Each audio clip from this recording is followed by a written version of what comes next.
excellent papers go a long ways towards your college education. Not only that, they go past your college education and you can transfer those same skills into the business world as you go through. So keeping that in mind, this is a twofold aspect of it. Be successful in college, but also take those skills and be successful in the world of business as you go. So I have a series of excellent paper writing tips I want you to pay attention to. This applies to my class, but you know what? College professors, we read an awful lot of materials. And if you follow these tips, almost invariably, you're going to strike something inside of them and say, wow, this is a great paper. First of all, this is not necessary for most classes. In mine, it is a cover sheet. A cover sheet is basically a little bit of ink on a whole lot of white paper. It makes the paper look crisp. And when you open it up on a digital document, you say, whoa, this is something good. The student took time out to prepare themselves by making a cover sheet that explains immediately who they are. First of all, the class name, put the topic down there, and then the author and the student, whoever that may be, the student's name or names, put your professor's name. You can even consider putting a graphic about the topic as you go through. That really helps. But if by the time you're done reading 40 papers as a college professor or 50 papers, you're sitting there, your eyes are glazed over, and boom, if you have a graphic right off the bat, it kind of perks your interest as you go through. The last sheet of my papers, I want to make certain you have a reference sheet. Typically, if there's a references involved with it, if it's a report where you actually go out and do some research with other topics, I'm going to expect to see references, typically at least 3.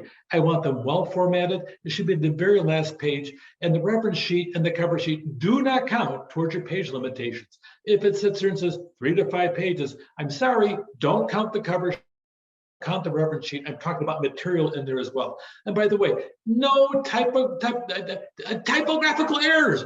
Okay, that drives people crazy. If you go through business communications, we talk about how 1 typo, let alone 2 typos, will actually help you lose an account with somebody that you might want to do business with.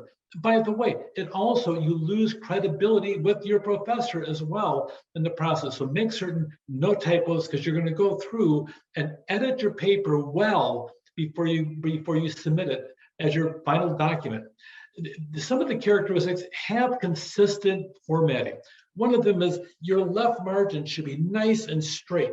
Okay, that's called a justified, or your left margin justified, with each line one under the other.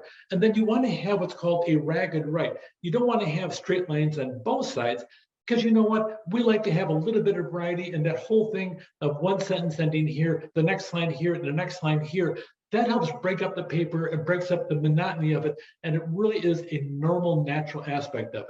If you try to justify both sides, your computer is going to go through and artificially make adjustments between the letters, and it throws the reader's rhythm off, and it's more irritating than professional by the time it's all done. Also, avoid orphans. Now, orphans are nice people, but this is not about people, this is about words. Don't have a single word on a line all by itself. Words get lonely. They have feelings too. So make certain on an orphan that you either reduce a word above it to bring that one word on the next line, or add some more words and make your sentence fuller so that one word is not all by itself. Sometimes you may have an orphan line where you're going through the paper and all of a sudden one line of a paragraph ends up on the next page all by itself, and it's lonely there too. So make sure you don't have an orphan as a word or an orphan as a line.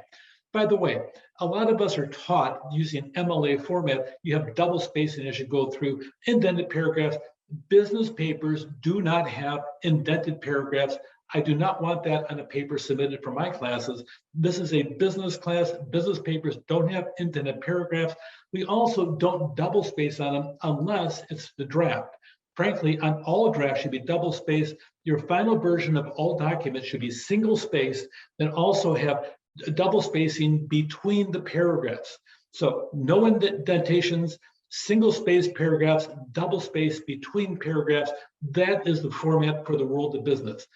Generally, we're going to use the active voice for business papers, which is present tense, and also a very direct way of speaking as you go through. Sometimes if it's a disciplinary memo or something where you need to have a little bit more tact and not be as direct, where your audience may not be friendly, we'll talk about using an indirect voice, but for the most part, you want to have an active voice versus a passive voice. Also, when you're going through, graphs really help people's eyes draw to the topic itself. They really beef up the paper, make it look really good. It makes you look like you're doing your job as a writer to sit down there and make efforts to attract the people's attention that are reading your paper.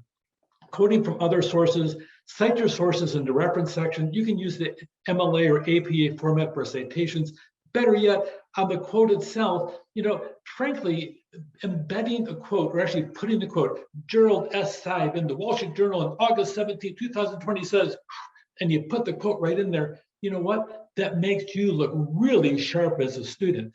Instead of you trying to pretend you wrote that and actually being accused of plagiarism, frankly, injecting that quote in there, embedding the quote right in your paper shows that you as a student took your time out and did some research on it, and you go from being just a normal opinion to an intelligent opinion. So I recommend embedding quotes. It makes your opinion really good.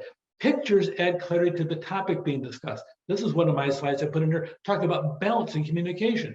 It certainly makes the point illustrated, and it also breaks up the whole thing so a picture, even a semi-humorous picture, long as it relates to the point, can sit down there and improve the paper overall. Bullet points really help highlight special concerns.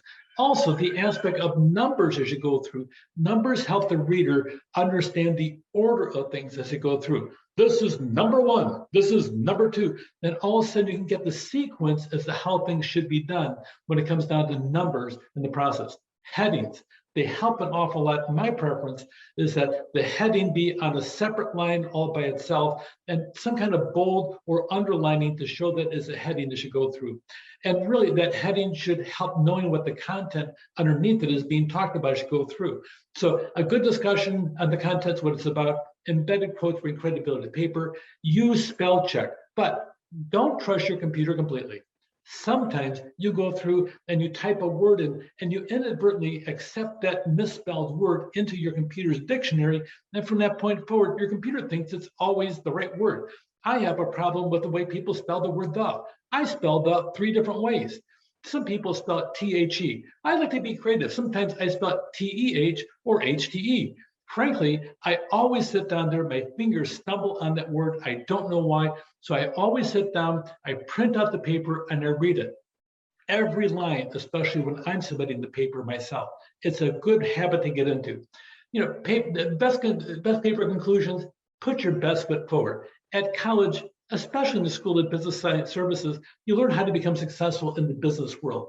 Put the best practices here so you can put your best impression forward there. Take care.